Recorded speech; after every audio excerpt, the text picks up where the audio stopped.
Does religion cause war? If yes, why?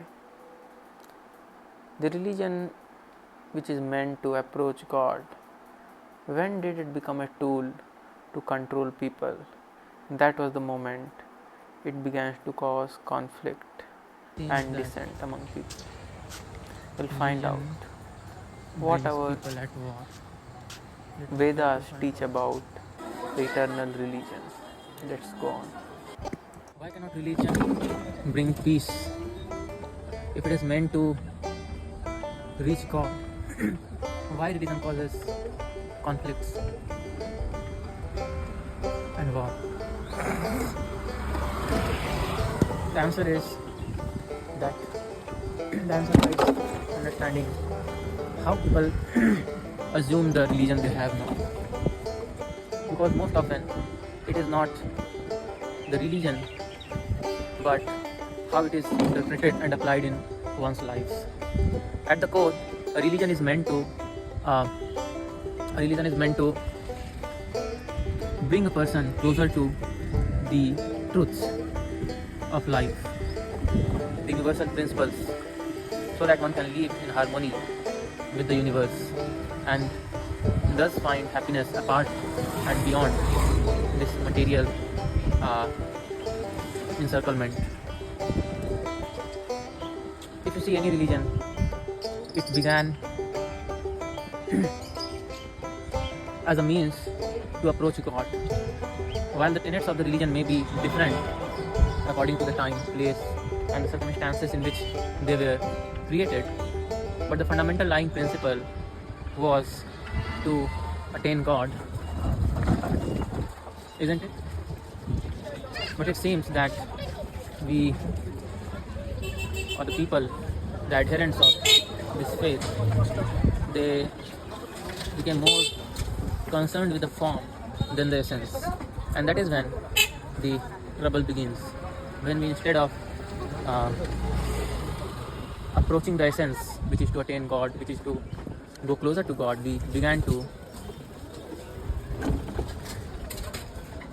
find more satisfaction and happiness in the attainments of this world. Religion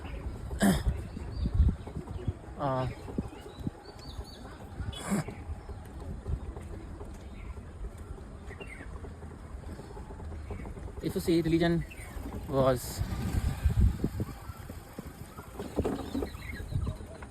or in the most part, religion pertains to one's internal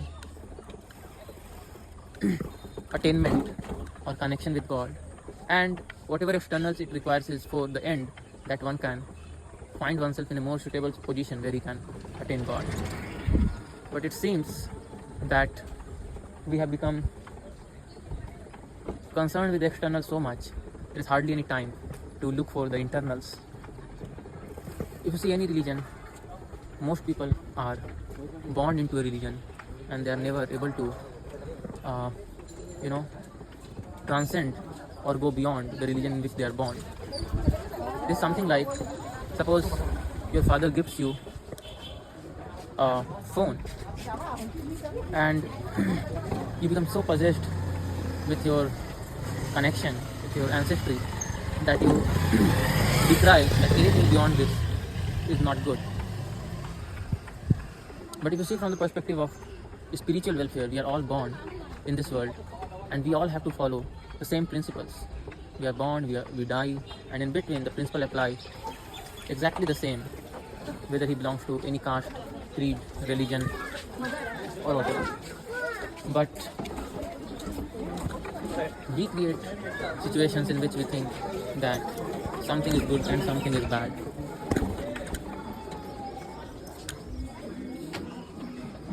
People think that we can never have peace in this world as long as people are religious, but that seems not to be a truth, because people cannot be basically that is not the reason for our dissent. Even if people are atheistic, they will fight with each other. The real problem is not in religion, it is in the values that they derive from the acceptance of or the interpretation of their religion. So in order to be truly non-violence is of course not possible, but in order to have uh, peace with religion, it is important that we propagate those principles in religion which can support our coexistence. If we cannot, and it is undeniable fact that religion is not all in itself. It all depends on who practices it and what is emphasized in the practice of that religion. If at all we wish to give any, if we wish to give any uh, emphasis to, uh, you know, peace within the society, we have to make sure that the scriptures are understood properly, and we take the tenets of that religion in a way that will help people to understand that how God is for everyone.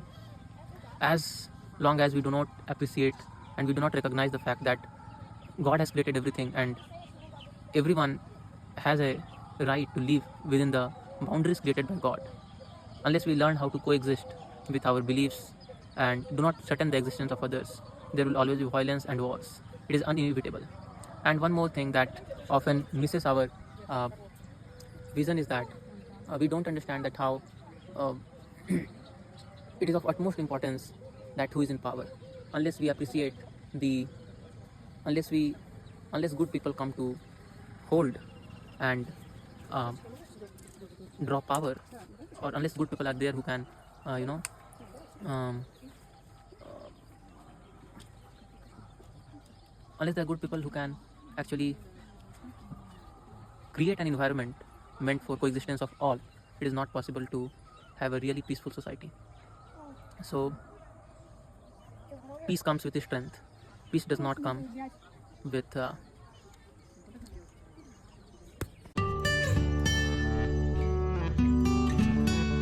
To have peace without religion.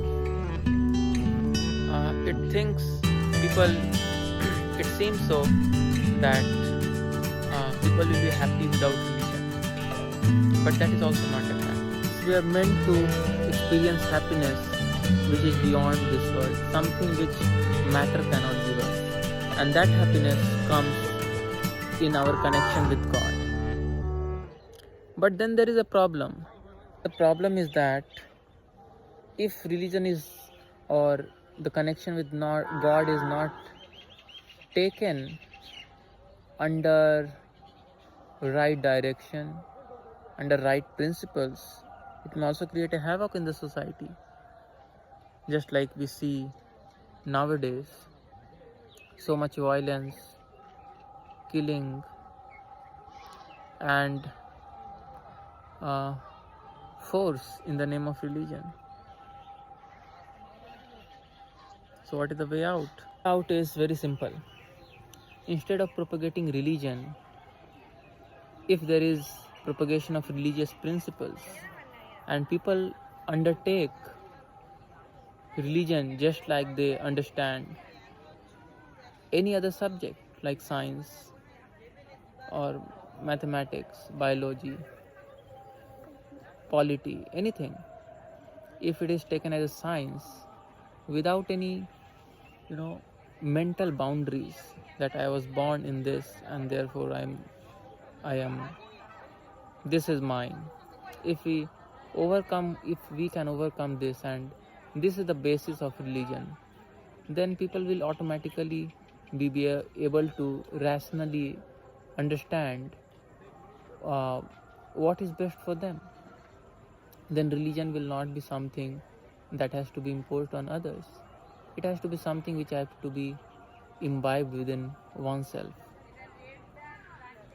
At a Gosala, and I thought, why don't people convert this cow into a religion, or these trees? Why? And here comes the answer. Religion and politics are closely intertwined. What will one gain by controlling the animals which are easily controlled because of